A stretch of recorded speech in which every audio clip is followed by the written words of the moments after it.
నగరంలోని రైల్వే స్టేషన్లో బిచ్చగాడు. అతను అక్కడ నివసించేవాడు. రైళ్లలో కూర్చున్న ప్రయాణికుల నుంచి అడుక్కుంటున్నాడు. రోజు భిక్షాటన చేస్తూ కడుపు నింపుకునేవాడు. ఒక్కరోజు సూటు బూటు వేసుకున్న పొడవాటి మనిషిని చూశాడు. అప్పుడు తన మనసులో ఈ వ్యక్తి చాలా ధనవంతుడుగా కనిపిస్తున్నాడు. అతను ఖచ్చితంగా నాకు మంచి డబ్బు చెల్లిస్తాడు అని తన మనస్సులో అనుకున్నాడు. బిచ్చగాడు ఆ వ్యక్తి నుండి యాచించడం ప్రారంభించాడు. అది చూసి పొడవాటి మనిషి అన్నాడు, మీరు ఎప్పుడూ అడుగుతూనే నేను అతనికి భిక్షకు బదులుగా కొన్ని పువ్వులు ఇవ్వాలి. అతను తన ఆలోచనను ఇష్టపడ్డాడు మరియు అక్కడ నుండి అతను కొన్ని పూలు కోసి ఇప్పుడు రైలులో అడుక్కుంటున్నాడు.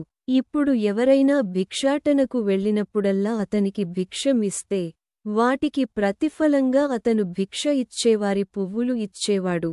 ప్రజలు సంతోషించి ఆ పువ్వుల బిచ్చగాడు చాలా ఆలోచించిన తర్వాత ఎవరు అయితే నాకు డబ్బులు ఇస్తారో వాళ్ళకి నేను భిక్షకు బదులుగా ఇతరులకు ఏమి ఇవ్వాలి అని ఆలోచిస్తూ నేనే ఒక్క బిచ్చగాడిని అని ఈ విషయానికి గురించి ఆలోచించి 2 రోజులు గడిచిపోయి కానీ అతని ప్రశ్నకు సమాధానం లేదు.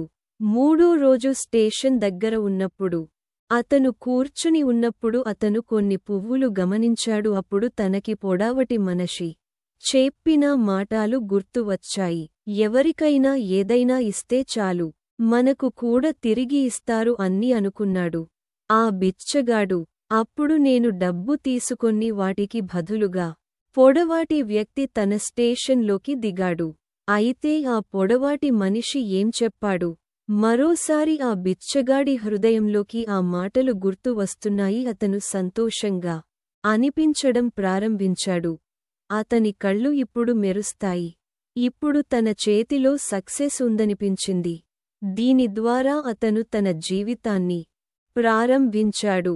అతను వెంటనే రైలు నుండి దిగిపోయాడు మరియు ఉత్సాహంగా మరియు చాలా బిగ్గరగా ఆకాశం వైపు చూస్తూ, నేను బిచ్చగాడిని కాను, నేను వ్యాపారవేత్తను మరియు నేను కూడా నా ప్రకారం మనం కొలవలేదు. మొదటిసారి కలుస్తున్నాం అని మొదటి వ్యక్తి చెప్పాడు. లేదు, మనము మొదటిసారి కాదని గుర్తుంచుకోండి, మనము కలవడం ఇది 3వసారి అని అవతలి వ్యక్తి చెప్పాడు. మొదటి 2 సార్లు ఎప్పుడు కలిశామో గుర్తులేదు. ఇప్పుడు మొదటి వ్యక్తి నవ్వుతూ మేము అన్నాడు, నేను నిన్ను ఇంతకు ముందు 2 సార్లు ఒకే రైలులో కలిశాను. నువ్వు మొదటిసారిగా కలిసిన బిచ్చగాడినే. నేను జీవితంలో ఏం చేయాలో చెప్పారు. అసలు నేను వ్యాపారవేత్తను మరియు నేను ఈ వ్యాపారంలో మాత్రమే పని చేస్తున్నాను. నేను కాసేపు ఉండడానికి వేరే ఊరికి వెళ్తున్నాను. ఆ తర్వాత మళ్ళీ నువ్వు నన్ను మొదటిసారి కలిశానని చెప్పాడు. నేను ప్రకృతి నియమాన్ని వివరించాను. మన ప్రకారం మనం ఏదైనా చేసినప్పుడు మాత్రమే మనకు ఏదైనా లభిస్తుంది.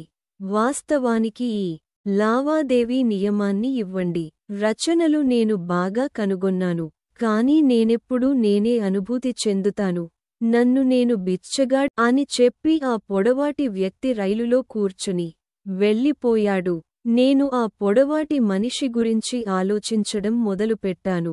ఆ బిచ్చగాడి గుండెల్లో తను ఏమి చెప్పాడో అవే గుర్తుకు వస్తున్నాయి. అప్పుడు నేను ఎవరికీ ఏమీ ఇవ్వలేను కాబట్టి నాకు ఎవరు డబ్బు ఇవ్వడం లేదు, కానీ నేను బిచ్చగాడిని, ఎవరికీ ఏమీ ఇవ్వడానికి కూడా నేను అర్హుడిని కాదు. కానీ నేను ఏమీ ఇవ్వకుండా ప్రజలను ఎంతకాలం అడుగుతాను?